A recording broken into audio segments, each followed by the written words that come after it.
Buenos días, mis queridos hermanos. Le ruego a nuestro Dios que nos envíe su Espíritu, que nos capacite para poder entender su verdad, su realidad, su perspectiva. Hoy vamos a entrar en el penúltimo tema. Podía ser el último también, pero he decidido dejarlo como el penúltimo tema de esta gran serie Israel y la Odisea, tipos y sombras. Es un tema que es muy profundo en realidad. Es un tema que seguramente mucha gente,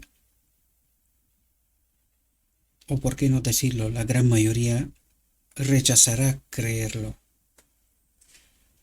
Pero esta es la profunda realidad que Dios trata de revelarnos. Para que se pueda entender este tema, una puerta a la esperanza, necesitamos entender por qué Dios nos dirige a una puerta. Se supone que hemos de salir o hemos de entrar por esa puerta, ¿verdad? Me costó un poco, aunque la reflexión podía parecer en esencia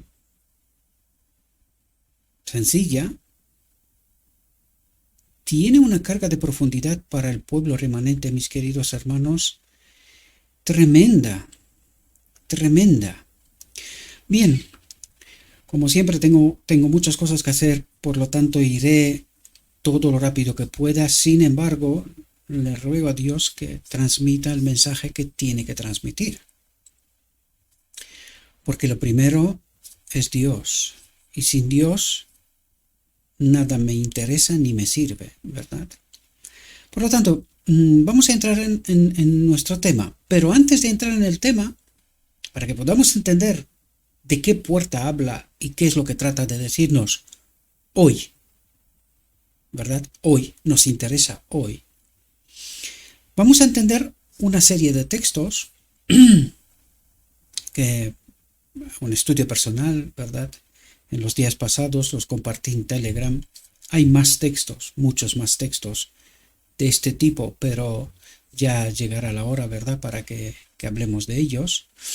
Con respecto a la reflexión de hoy, para que podamos entender de qué puerta nos habla y por qué tenemos que salir o entrar, ¿verdad? Os he traído una serie de textos. Primer texto, Apocalipsis 18:4. Dice: y oí otra voz del cielo. Atentos, ¿cuál es esta voz o quién es esa voz o de quién es esta voz? ¿Verdad? Dice: y oí otra voz del cielo que decía: salid de ella, pueblo mío. ¿De quién es esta voz? De Cristo. Cristo dice: salid de ella, pueblo mío. Estamos en el Apocalipsis 18:4, justo antes de la boda del Cordero. Justo antes de la boda del Cordero. Dice: salid de ella, pueblo mío. De ella, ¿quién es ella? Babilonia, queridos, Babilonia. Y como hemos visto, la Odisea desgraciadamente también ha bebido del vino de Babilonia, ¿verdad? Esto significa que también tiene doctrina falsa, ¿verdad? Una de ellas, la más potente y de la cual resulta toda la apostasía, la doctrina de la Trinidad. Y dice: salid de ella, pueblo mío, para que no seáis partícipe de sus pecados, para que no seáis partícipe de sus pecados, sus falsas doctrinas, ¿verdad? Ni recibáis parte de sus plagas. Por lo tanto, necesitamos entender que el pueblo de Dios, el remanente de Dios, está en Babilonia. El conflicto de los siglos, que hemos presentado en algún momento esta realidad, nos revela claramente que la Odisea ha caído. Se ha hecho parte del vino de Babilonia, ¿verdad? Ha hecho parte con la Gran Ramera. De hecho, me acuerdo como el mismo padre de Ted Wilson dijo en 1980, después de adoptar la doctrina de la Trinidad, que hay una iglesia más católico-romana, haciendo referencia precisamente a la iglesia de la Odisea. Los entendidos entienden el lenguaje, ¿verdad? Por lo tanto, Apocalipsis 18:4 nos da una advertencia y la hace Cristo mismo, justo antes de la boda del Cordero. Justo antes de la boda del Cordero. Fijaos textos, vamos a ver si podemos entender bien lo que trata de decirnos. Fijaos lo que nos dice. Pero vi que hay un gran peligro siempre en aquellos que son llevados tan cerca de este espíritu inmundo, como lo han sido ustedes, hermano y hermana, no le puse el nombre, ¿verdad? Dice, vi que Dios separaría lo precioso de lo vil. ¿Habría una verdad o algo de Dios para llamar a una decisión? Al final, todos los textos que vamos a leer ahora hace referencia al final, justo al final. Dice, vi que Dios separaría lo precioso de lo vil, haciendo referencia a la Odisea, ¿verdad? Dice, ¿habría una verdad o algo de Dios para llamar a una decisión? Habría una verdad. Ahora, la pregunta clave es, cuando escribió, ¿tenía la iglesia de la Odisea la doctrina de la Trinidad? No. Y todo lo que de ella, o las consecuencias que de ella resultan en el marco de la Odisea, se cambió la naturaleza de Cristo, no se entiende bien el día de la expiación, en fin, una serie de consecuencias trajo esto, ¿verdad? Que son resultado de la preparación para adoptar la doctrina de la Trinidad en el marco de la Odisea, que es el libro Preguntas sobre Doctrina, que nos dio entrada en el marco del ecumenismo, ¿verdad? Por lo tanto, dice, vi que Dios separaría lo precioso de lo vil. Vi que Dios. ¿Cuál es la obra del cuarto ángel de Apocalipsis? Iluminar la tierra, ¿con qué? Con la verdad, sin contaminar, y glorificar a Dios, ¿verdad? Y aquí, ¿qué nos dice? Vi que Dios separaría lo precioso de lo vil. Habría una verdad, dice, o algo de Dios para llamar a una decisión.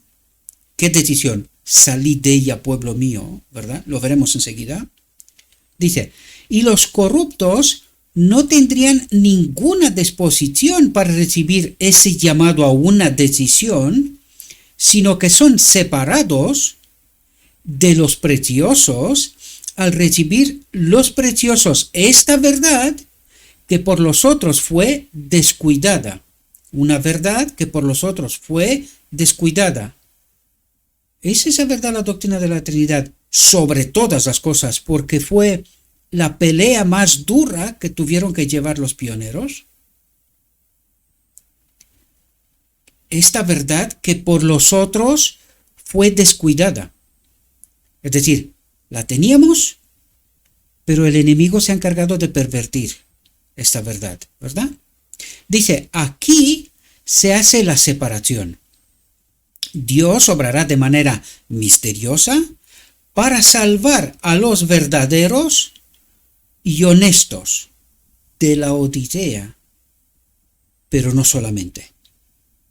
Dios necesita primero formar el remanente. A través de este remanente que tiene la verdad pura sin contaminar, ha de despertar un mundo, ¿verdad? Ha de iluminar la tierra con esta verdad, ¿verdad? Y con el poder del cuarto ángel, el Espíritu Santo, que es Cristo mismo, ¿verdad? Bien, otro texto. Fijaos.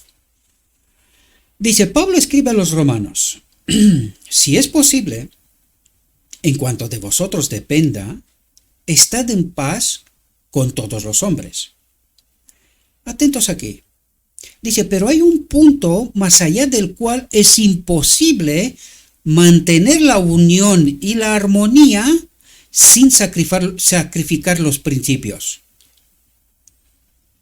No lo sé si entendéis la profundidad. Dice, hay un punto más allá del cual es imposible mantener la unión y la armonía, la conexión con el Espíritu, en el marco de la Odisea, ¿verdad? Dice, sin sacrificar los principios. Atentos, dice, la separación se convierte entonces en un deber absoluto. Deber absoluto, sin titubear. ¿Cuál es el llamado de Apocalipsis 18:4? Salid de ella, pueblo mío. ¿De qué nos habla Pablo aquí? ¿De qué nos habla Cristo aquí? Dice, las leyes de las naciones deben ser respetadas cuando no están en conflicto con las leyes de Dios. Pero cuando hay colisión entre ellos, todo verdadero discípulo de Cristo dirá, como lo hizo el apóstol Pedro cuando se le ordenó no hablar más en el nombre de Jesús, dice, debemos obedecer a Dios antes que a los hombres. Esto, desgraciadamente, hoy se le aplica a la Odisea. Hay un punto más allá del cual es imposible mantener la unión y la armonía en la iglesia sin sacrificar los principios. ¿Por qué hace Cristo un llamado, salid de ella, pueblo mío? Ahora lo veremos con el siguiente texto. Por eso nos dice, la separación se convierte entonces en un deber absoluto. Espero que podamos entender, ¿verdad?, lo que trata de decirnos Dios. Fijaos, dice, muchos cristianos profesos están bien representados por la vid que se arrastra por el suelo y entrelaza sus zarcillos sobre las raíces y la basura que se encuentra en su camino. Es decir, empieza a nutrirse de la basura, de la apostasía, del vino de Babilonia, ¿verdad? Fijaos lo que dice. A todos ellos les llega el mensaje. Salid de en medio de ellos, salid de en medio de ellos y apartaos, dice el Señor. Y no toquéis lo inmundo, haciendo referencia a principios y doctrinas. Y no toquéis lo inmundo, el vino de Babilonia, ¿verdad? Y yo os recibiré y seré para vosotros por Padre, y vosotros me seréis hijos e hijas, dice el Señor Todopoderoso. Apocalipsis 18:4. Pero sobre todo, una puerta a la esperanza, dice. Una puerta a la esperanza. ¿Por qué? ¿Dónde está su pueblo?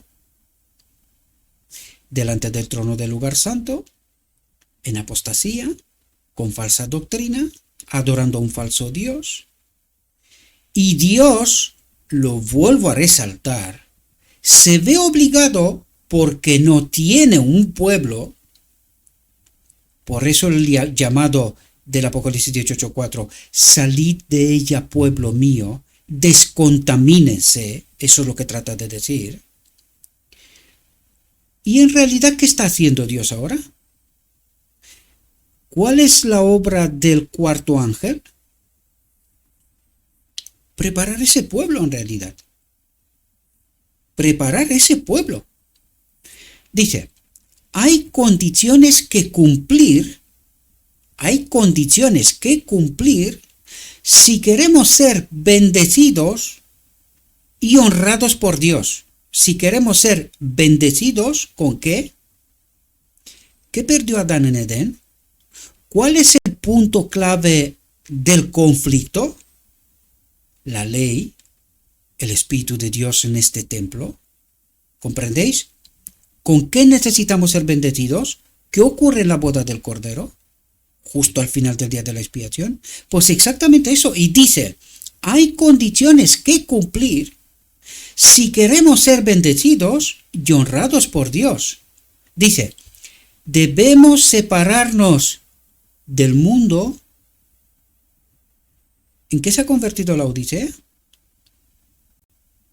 En el mundo. Debemos separarnos del mundo y negarnos a tocar aquellas cosas que separarán nuestros afectos de Dios.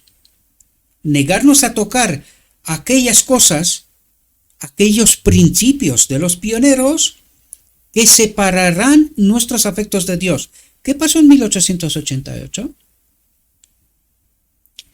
Solo con rechazar el mensaje final, Cristo nuestra justicia, se separaron de Dios, porque el Espíritu Santo se retiró y este pueblo empezó a caminar hacia Egipto, ¿verdad? Por lo tanto, ¿qué es lo que nos dice aquí? Justo al remanente final, al final, remanente final, ¿verdad? Dice, debemos separarnos del mundo y negarnos a tocar aquellas cosas que separarán nuestros afectos de Dios, que nos separarán de Dios, ¿verdad? Dice, Dios tiene los primeros y más altos derechos sobre su pueblo. ¿Qué es lo que quiere decir? Dejen de adorar a los maestros de Israel, a los ídolos. Dios tiene los primeros y más altos derechos sobre su pueblo. A Él tenemos que escucharle. Por eso Cristo dice, salid de ella, pueblo mío. ¿A quién tenemos que obedecer? Eso es un punto clave que nos puede separar de Dios, queridos. Recuerden 1888, estas no son bromas. ¿A quién obedecemos? ¿A los hombres? ¿A los ídolos? Dios tiene los primeros y más altos derechos sobre su pueblo. Fijad vuestros afectos en Él, no en la iglesia, no en los maestros, y en las cosas celestiales, dice. Tus zarcillos deben ser cortados de todo lo terrenal. Riquezas, patrimonios, maestros, iglesias, todo. Salid de ella, pueblo mío. Toda falsa doctrina que nos ha atado a esta tierra, que glorifica al enemigo de Dios, que dijo que él puede crear un mundo como alternativa al reino de Dios y que el reino de Dios no es la única alternativa posible y real. Bien, entendiendo esto, ahora sí, a una segunda parte de este párrafo, perdonad.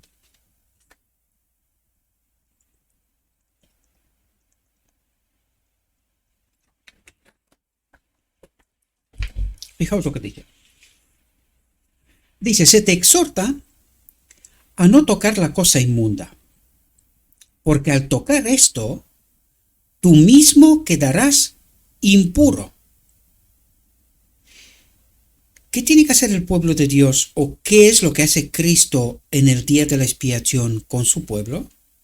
Lo purifica, lo santifica. ¿Cómo se santifica? ¿Cómo se purifica el pueblo? Lo hemos tratado con la verdad. Si rechazamos la verdad, sea cual sea, si la rechazamos, ¿quedaremos impuros? Pues, ¿qué pasó en 1888? Rechazaron un mensaje, Cristo nuestra justicia, y quedaron impuros. Antes quería decir, quedamos puros si no aceptamos un mensaje, el mensaje que Dios nos envía, la verdad. ¿Quedaríamos puros? No. ¿Qué pasó en 1888? Quedaron impuros. ¿Cómo? rechazando un mensaje, Cristo nuestra justicia. El remanente final rechazando la verdad, ¿quedará puro? Pues se te exhorta a no tocar la cosa inmunda con la mente y con la mano, ¿verdad? Sello. Porque al tocar esto, tú mismo quedarás impuro. Dice, es imposible que te unas con aquellos que son corruptos. Es imposible que te unas con aquellos que son corruptos en la iglesia o en el mundo y aún así permanezcas puro. Atentos lo que dice. ¿Qué compañerismo tiene la justicia, Cristo, Dios, con la injusticia, con el carácter de la iniquidad, con el enemigo de Dios? ¿Y qué comunión la luz, la verdad, con las tinieblas, con el engaño, con la apostasía, la mentira? ¿Y qué concordia tiene Cristo con Belial, con su enemigo? Dice, Dios, Cristo y las huestes celestiales quieren que el hombre sepa que si se une a los corruptos, se corromperá. No quedará puro, quedará impuro. Se corromperá, dice. Se ha hecho amplia provisión, atentos, una puerta a la esperanza. Se ha hecho amplia provisión para que seamos levantados de las tierras bajas de la tierra. ¿Cuál es esa provisión? Cristo, la verdad, el evangelio puro, sin contaminar, y tengamos nuestros afectos sujetos a Dios, no al hombre, no a la iglesia, o al patrimonio, lo que fuera de este mundo, ¿verdad? Y a las cosas celestiales, que estemos sujetos a Dios y a las cosas celestiales, no a las terrenales. De otro modo quedaremos impuros, es decir, quedaremos aquí, en el mundo alternativo que el enemigo dijo que es posible. Espero que entendáis la profundidad del mensaje, ¿verdad? Ahora sí, entremos en nuestra reflexión. En los terribles juicios traídos sobre las 10 tribus, el Señor tenía un propósito sabio y misericordioso. Dice, lo que ya no podía realizar por medio de ellos en la tierra de sus padres, trataría de realizarlo dispersándolos entre las naciones. Un momento. ¿Tendrá algo que ver lo que vamos a ver ahora, hoy y la próxima reflexión? ¿Tendrá algo que ver con nosotros hoy?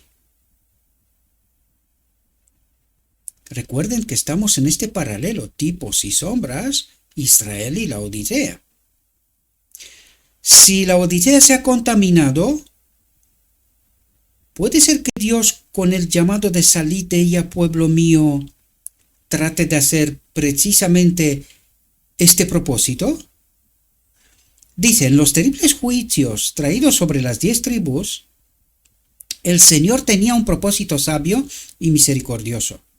Lo que ya no podía realizar por medio de ellos en la tierra de sus padres, en la iglesia, trataría de realizarlo dispersándolos entre las naciones, dice. Su plan para su pueblo debía cumplirse. Su plan para su pueblo debía cumplirse. Atentos, remanente final. Dice, y en las aflicciones traídas a Israel, estaba preparando el camino para que su gloria se revelara a las naciones de la tierra. ¿Cuál es el propósito del remanente final? Glorificar a Dios, ¿verdad? ¿Cuál fue el propósito de Dios con el tipo? Su plan para su pueblo, Israel, la Odisea, o remanente final, mejor dicho, para que no nos confundamos, su plan para su pueblo debía cumplirse. Y en las aflicciones traídas a Israel, a la iglesia, estaba preparando el camino para que su gloria se revelara a las naciones de la tierra. ¿Cómo? A través de un pueblo esparcido entre las naciones.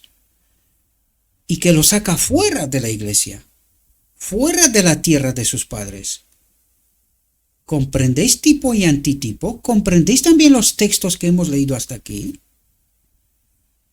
Tiene mucha profundidad, queridos. Y mi invitación es reflexionemos sobre aquello, ¿verdad? Dice, no todos los cautivos eran totalmente impenitentes. Es decir, Dios, en este Israel en plena apostasía, en esta Laodicea en plena apostasía, tiene un pueblo, Elías. Los 7.000 de Elías, ¿recordáis? Estaban en medio del pueblo apostasiado. Pues no todos los cautivos eran totalmente impenitentes. Ahora, quiero deciros una cosa, ¿el remanente final es parte de esos cautivos? ¿Comprendéis?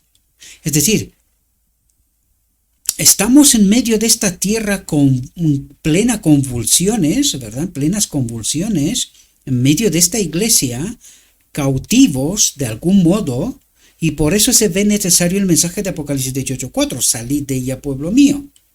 Dejen de ser cautivos, sepárense, ¿verdad? Eso es lo que trata de explicarnos. Dice, no todos los cautivos eran totalmente impenitentes, entre ellos había algunos que se humillaron ante Dios y que buscaron el perdón y la paz, reconciliarse con Dios y con su espíritu, con la ley, ¿verdad? Y estos fueron contados, atentos remanente final, y estos fueron contados como hijos del Dios vivo.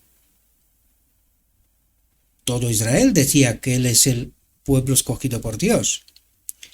Pero dice, solo estos fueron contados como hijos del Dios vivo.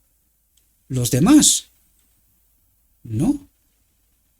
Espero que podáis entender, ¿verdad?, el mensaje.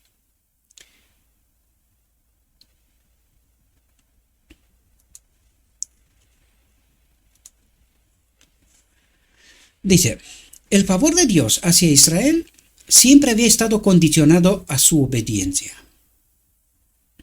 Ahora, cuando nos habla de esto, y os vais a dar cuenta a través de estas dos reflexiones, cuando nos habla de la ley, nos habla de su espíritu, queridos. En realidad, lo que trata de despertar en nosotros es este deseo profundo, perdido, de querer lo que Adán querría una vez que perdió la gloria de Dios, que venía a la puerta del Edén pidiéndole a Dios, ¿verdad?, que sea recibido de nuevo, que pueda volver a tener esa gloria de Dios, ese espíritu de Dios que habitaba en él, ¿verdad?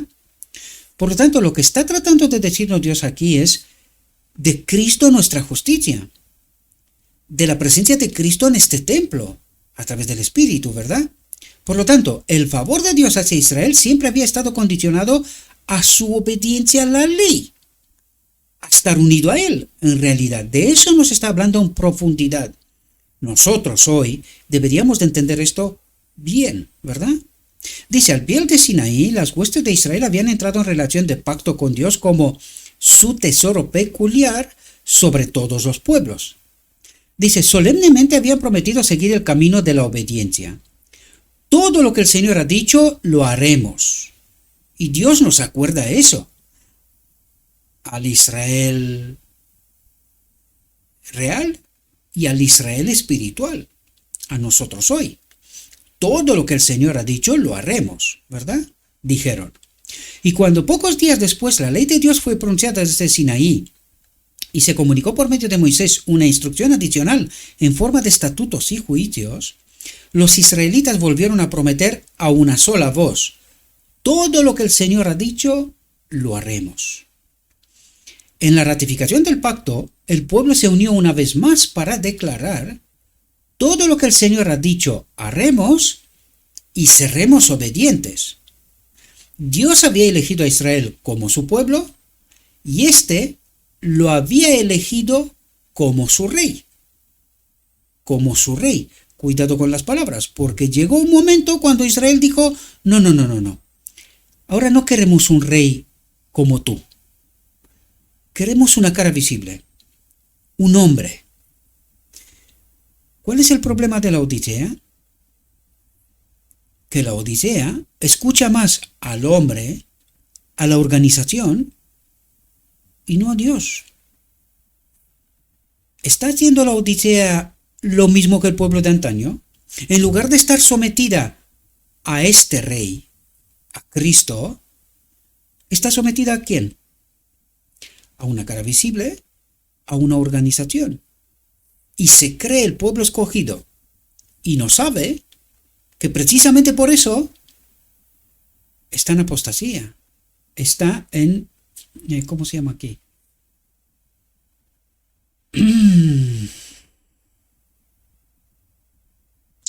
No, no está aquí. Están... ¿cómo se llama? No son libres. En esclavitud, perdonadme. No me venía a la memoria. Están en esclavitud, ¿verdad? Precisamente por eso. Por estar sometidos a una organización, al hombre, pero no a Cristo. Lo primero que importa, y lo leímos en el texto anterior, textos anteriores, Dios tiene potestad sobre todo, en primer lugar. Pues a Él tenemos que someternos. Cuando Dios se revela a través de lo escrito del Evangelio, a Él tenemos que someternos. No a una organización, no al hombre. Eso es lo que trata de explicarnos, ¿verdad? Perdón. Dice, cerca del final del peregrinaje por el desierto, se repitieron las condiciones del pacto. En Baal-peor, en las mismas fronteras de la tierra prometida, muchos habían caído en la tentación sutil. Muchos habían caído en la tentación sutil. Le pasó a la Odisea, y digo le pasó 1888, y le pasa hoy. ¿Está volviendo el enemigo a engañar a este pueblo? Sometiéndolo a los pioneros. No era, aunque el engaño es el mismo en el fondo, ¿verdad? Sometidos al hombre y a la organización. Y hoy, más potente todavía. Y Cristo llama, salid de ella, pueblo mío. Pero, ¿alguien entiende? ¿O estamos sometidos al hombre y el hombre nos explica lo que esto significa, verdad? En lugar de ser Dios el que nos diga cómo son las cosas. Dice, muchos habían caído en la tentación sutil. Los que habían permanecido fieles, renovaron ahora sus votos de lealtad. A través de Moisés se les instruyó sobre las tentaciones que les asaltarían en el futuro y se les exhortó encarecidamente a permanecer separados de las naciones circundantes. En el caso de la Odisea, del ecumenismo, ser ese pueblo peculiar. Hoy en día ya no lo es. El mundo está en la iglesia. Por eso cuando Dios nos habla del mundo, porque la iglesia ya está en el mundo. O el mundo en la iglesia, si queremos. ¿Verdad? Dice, y a adorar solo a Dios. Muy importante, solo a Dios. Ni al hombre, ni organización, ni ninguna otra cosa que no sea el mismo Dios. ¿Verdad? Dice, vuestros ojos han visto lo que hizo el Señor a causa de Baal-peor. Porque a todos los hombres que siguieron a Baal-peor, al enemigo, el Señor tu Dios, atentos, los ha destruido de entre vosotros. Los ha separado de entre vosotros. Eso es lo que trata de decir. Dice, pero vosotros, los que os habéis adherido al Señor vuestro Dios, estáis vivos, cada uno de vosotros en este día. ¿En qué día? En el día de la expiación, en el día de la salvación. Es decir, los que se han quedado leales a Dios, su vida no ha sido tocada. Pero los otros, dice, el Señor tu Dios ¿Quién era su Dios si estaban en apostasía? ¿Quién está en el trono del lugar santo y el pueblo adora? Tu Dios, dice, los ha destruido de entre vosotros. No lo sé si entendemos el lenguaje del cielo, ¿verdad? Como lo digo yo. Dice, he aquí que yo os he enseñado estatutos y decretos, como el Señor mi Dios me ha mandado, para que los hagáis en la tierra a la que vais a ir para poseerla. Guardadlos pues y ponedlos por obra, porque esta es vuestra sabiduría y vuestra inteligencia a los ojos de las naciones, que oirán todos esos estatutos y dirán, ciertamente esta gran nación es un pueblo sabio y entendido. Porque ¿qué nación hay tan grande que tenga Dios tan cerca de ella como lo está el Señor nuestro Dios en todo lo que le invocamos? ¿Y qué nación hay tan grande que tenga estatutos y juicios tan justos como toda esta ley que yo pongo hoy delante de vosotros? Y pregunto a la Odisea, ¿tú tienes tus estatutos y tus juicios tan justos como toda esta ley? Pero que la ignoras, la Odisea, por eso estás como estás. La historia se repite, ¿verdad? Dice, a los israelitas se les pidió especialmente que no perdieran de vista los mandamientos de Dios, en cuya obediencia encontrarían fuerza y bendición. Cuídate y guarda tu alma con diligencia, fue la palabra del Señor para ellos por medio de Moisés, para que no te olvides de las cosas que tus ojos han visto y no se aparten de tu corazón todos los días de tu vida. Pero enséñales a tus hijos y a los hijos de tus hijos, especialmente el día en que estuviste ante el Señor tu Dios en Horeb, cuando el Señor me dijo, reúneme al pueblo y les haré oír mis palabras, para que aprendan a temerme todos los días, que vivan sobre la tierra y para que enseñen a sus hijos. Dice, las impresionantes escenas relacionadas con la entrega de la ley en Sinaí nunca fueron olvidadas. Os acercasteis, se recordaba a los israelitas, y os pusisteis debajo del monte, y el monte ardía en fuego hasta la mitad del cielo, con tinieblas, nubes y espesa oscuridad, y el Señor os habló del medio del fuego. Oísteis la voz de las palabras, pero no visteis ninguna semejanza, solo oísteis una voz, y os declaró su pacto, que os mandó cumplir los 10 mandamientos, y los escribió en 2 tablas de piedra, y el Señor me mandó en aquel tiempo que os enseñara estatutos y decretos, para que los pusierais en práctica en la tierra a la que pasáis para poseerla.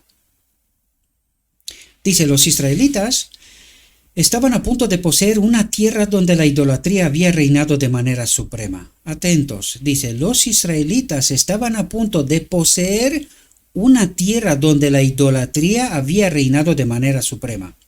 Y se les advirtió que no siguieran a los dioses de los paganos. Yo me pregunto, ¿entendemos nosotros tipo y antitipo aquí con 1844 cuando un remanente sale del lugar santo, ¿verdad? Y cuando lo primero que hacen es un estudio profundo de las Escrituras, se dan cuenta que la doctrina de la Trinidad es una falsa doctrina, la rechazan, la combaten, asienta bien las bases y los fundamentos, los principios, y la Odisea de hoy vuelve a la doctrina de la Trinidad, de donde salieron en realidad, porque de ahí salimos, y dice, y se les advirtió que no siguieran a los dioses de los paganos. Pero la Odisea hoy dice que no, que esto es una progresión. Pero ¿cómo va a ser una progresión si tú haces una regresión en realidad? Tú vuelves a lo que ya tenías antes. Entonces, ¿para qué tu estudio de las Escrituras? ¿Para qué colocar fundamentos desde los apóstoles? ¿Para qué todo esto? Si de hecho tú has vuelto a lo mismo, y yo diría, a lo peor. ¿Entendéis cómo ha entrado la Odisea en apostasía? No haciéndole caso a Dios, no comprendiendo las Escrituras. Ahora pregunto yo, si no entendemos las Escrituras, ¿con qué espíritu camina este pueblo? Porque con el Espíritu Santo debemos de tener discernimiento. ¿Qué es lo que hace el cuarto ángel del Apocalipsis? trae luz, glorifica a Dios, ¿verdad? ¿Y hasta ahora? ¿Por qué la Odisea está como está? Y encima, igual que el Israel de antaño, dice, nosotros tenemos a Abraham, nosotros tenemos la verdad. Y Cristo vuelve a la Odisea y le dice más de lo mismo. Vuestro Padre es el que está en el trono del lugar santo. A Él le estáis adorando. Y la Odisea no solo que no se entera, sino que cuando se le explica, no se lo cree. ¿Entendéis la sutileza del engaño? Lo tremendo que es este engaño. Dice, tened buen cuidado, fue el consejo dado, porque no visteis ninguna semejanza el día en que el Señor os habló en Joreb de en medio del fuego. No sea que os corrompáis y os hagáis una imagen de escultura a la semejanza de cualquier figura. Fijaos lo que dice Dios aquí. Dice, tened buen cuidado, fue el consejo dado, porque no visteis ninguna semejanza el día en que el Señor os habló en Joreb del medio del fuego. ¿Semejanza a qué hace referencia? ¿Qué dijeron el pueblo? Nosotros obedeceremos a Dios. Todo lo que el Señor ha dicho, lo haremos. Dice, pero no visteis ninguna semejanza en el día que el Señor os habló en Joreb. Es decir, Señor pregunta, bien, ¿puedes? ¿Puedes hacer todo lo que yo te digo? ¿Lo puedes? ¿Y por qué no te das cuenta que hasta hoy no has podido? No visteis ninguna semejanza el día en que el Señor os habló. ¿No te das cuenta que no puedes? ¿No te has dado cuenta que te falta algo? Pero Dios dice, porque no visteis ninguna semejanza el día en que el Señor os habló en Joreb de en medio del fuego. No sea que os corrompáis y os hagáis una imagen de escultura a la semejanza de cualquier figura, y para que no levantéis vuestros ojos al cielo y viendo el sol, la luna y las estrellas. Hay un movimiento hoy. Me pregunto, ¿de quién es esta obra? Dice, y para que no levantéis vuestros ojos al cielo, y viendo el sol, la luna y las estrellas, todo el ejército del cielo, os sintáis impulsados a adorarlos y a servirlos. Que el Señor tu Dios ha repartido entre todas las naciones bajo todo el cielo. Tened cuidado, no sea que os olvidéis del pacto del Señor vuestro Dios, que Él ha hecho con vosotros, y os hagáis una imagen o semejanza de algo que el Señor tu Dios te ha prohibido, porque el Señor tu Dios es un fuego consumidor, un Dios celoso. Dice, Moisés fue inspirado a pronunciar una profecía que describía el resultado seguro de la apostasía. Una profecía que describía el resultado seguro de la apostasía. Claramente trazó los males que resultarían de un alejamiento de los estatutos de Jehová. Llamando al cielo y a la tierra a dar testimonio contra el pueblo, declaró que si después de haber habitado mucho tiempo en la tierra de la promesa, introducían las cosas que tus ojos habían visto y a las imágenes esculpidas y se negaban a volver a la adoración del Dios verdadero, se despertaría la ira del Señor y serían llevados cautivos y dispersados entre las naciones. Parémonos. ¿Alguna semejanza con la Odisea? Llamando al cielo y a la tierra, a dar testimonio contra el pueblo, declaró que si después de haber habitado mucho tiempo en la tierra de la promesa, en el día de la expiación, en la verdad, tierra de la promesa, ¿verdad? Porque eso es lo que en realidad trataron de descubrir los pioneros. Estamos entrando en el día de la expiación, estamos cerca de la tierra de la promesa, la verdad, la ley, el espíritu prometido, ¿verdad? Dice, después de haber habitado mucho tiempo en la tierra de la promesa, introducían las cosas que tus ojos habían visto, ¿dónde? En Egipto, y a las imágenes esculpidas, y se negaban a volver a la adoración del Dios verdadero, se despertaría la ira del Señor, la separación de Dios, y serían llevados cautivos y dispersados entre las naciones, al ecumenismo. Dispersados entre las naciones, en el ecumenismo, dispersados, es decir, uno igual con ellos. desaparece la peculiaridad, desaparece este mensaje exclusivo para el día de la expiación. ¿Alguna semejanza con la Odisea? Dice, pronto pereceréis del todo, les advirtió, de la tierra a la que vais a pasar el Jordán para poseerla. No prolongaréis vuestros días en ella, sino que seréis destruidos del todo. Y el Señor os dispersará entre las naciones a la que el Señor os conduzca. Y allí serviréis a dioses, obra de manos de hombres, de madera y de piedra, que ni ven, ni oyen, ni comen, ni huelen. Qué sutil mensaje, ¿verdad? Dice, esta profecía, cumplida en parte en la época de los jueces de Israel, tuvo un cumplimiento más completo y terrible en el cautiverio de Israel en Asiria y de Judá en Babilonia. Durante el transcurso de los siglos, de generación en generación, atentos, Satanás hizo repetidos intentos de hacer que Israel olvidara, atentos la Odisea, los mandamientos, los estatutos y los decretos.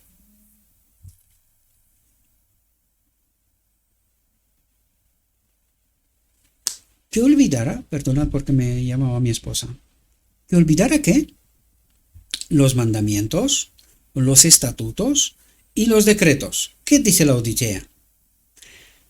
Pecamos hasta que Cristo viene, para empezar. Por lo tanto, ¿para qué la ley? Olvidara los mandamientos, los estatutos y los decretos. ¿El espíritu de profecía qué sería para nosotros? ¿Tipo antitipo? No, el espíritu de profecía no es la Biblia, ni es equiparable. Es buena para consejo y cosas por estilo, pero no es la palabra de Dios. Esta profecía, cumplida en parte en la época de los jueces de Israel, tuvo un cumplimiento más completo y terrible en el cautiverio de Israel en Asiria y de Judá en Babilonia, parecido con la Odisea. Judá, el remanente, las dos tribus, en Babilonia, la Odisea, algún tipo, alguna sombra, algo por ahí, ¿verdad? Durante el transcurso de los siglos, de generación en generación, durante el transcurso del tiempo, en el día de la expiación, de generación en generación, el enemigo hizo repetidos intentos de hacer que Israel olvidara, que la Odisea olvidara los mandamientos, los estatutos y los decretos que habían prometido guardar para siempre, pues sabía que si lograba que Israel se olvidara de Dios y anduviera en pos de otros dioses, doctrina de la Trinidad, ¿verdad? Y los sirviera y los adorara, la nación elegida perecería seguramente. ¿Quién dice esto? El enemigo. ¿Qué dice la Odisea? No, pecamos hasta que Cristo viene, porque cuando viene Cristo hace un milagro y nos quedamos aquí. La nación elegida perecería seguramente. Y no hay ningún sabio en Sión con la mente despejada que entienda lo que está diciendo Dios hoy. ¿Algún doctor? ¿Algún teólogo? ¿Algún maestro de Israel? ¿Con los ojos de la mente despiertos? ¿Que entienda tipos y sombras? Doctrina de la Trinidad, progresión. Y Dios le dice adorar a otros dioses, regresión, muerte. Ningún milagro al final. El mayor milagro, os quedéis aquí, desobedientes. Pero el enemigo de todas las almas no había tenido en cuenta la longanimidad de aquel que de ningún modo exculpará al culpable, pero cuya gloria es ser misericordioso y clemente, paciente y abundante en bondad y verdad, que guarda misericordia por millares, que perdona la iniquidad y la transgresión y el pecado.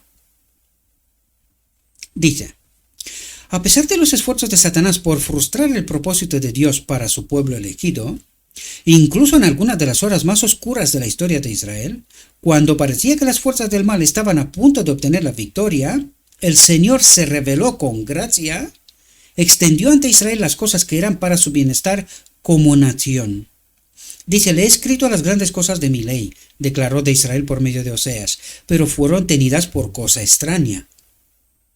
¿La Odisea? Dice, también a Efraín le enseñé a ir, declaró, tomándolos por los brazos, pero no supieron que yo los sanaba. Dice, el Señor los trató con ternura, instruyéndolos por medio de sus profetas, que no los considera la Odisea, ¿verdad? Lo que escribe, lo que dice, no es equiparable con las escrituras. Me pregunto, ¿y cuál es la fuente? El cuarto ángel, manifestado en la primera generación, caminando en este camino de Emaús, explicándoles todas las cosas. ¿Sí? Pero hoy no es confiable. ¿Quién no es confiable? ¿Qué dijo Cristo en 1888? Cuando la sierva quiso marcharse a casa.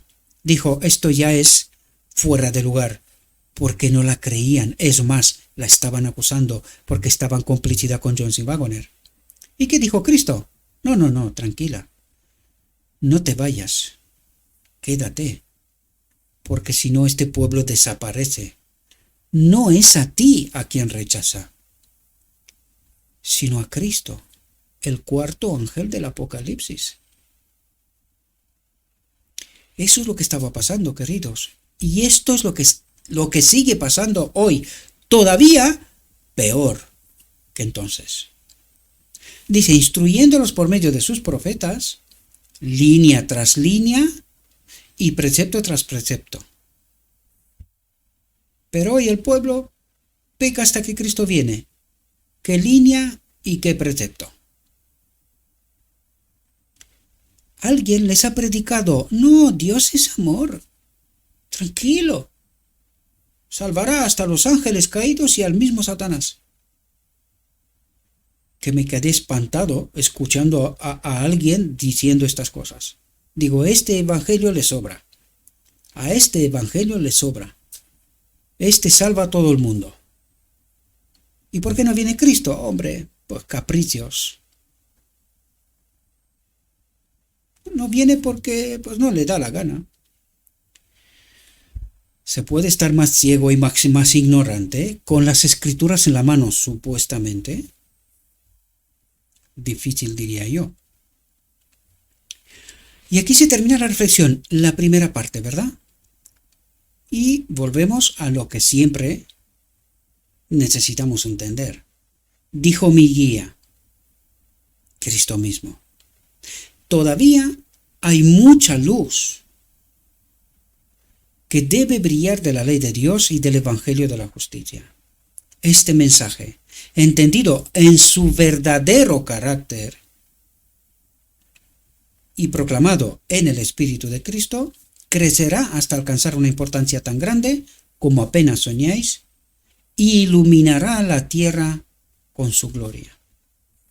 Y este es mi deseo para cada uno y cada una de vosotros, mis queridos y queridas hermanas. Le ruego a nuestro Dios que nos envíe su Espíritu, que nos capacite, que nos dé discernimiento, que podamos entender la verdad, el engaño tan sutil en el cual estamos atrapados y ni siquiera nos damos cuenta. Nos pasa igualito que a Israel. Y queridos, a alguien se le olvida que Israel mató al príncipe de paz. A alguien se le olvida el año 70.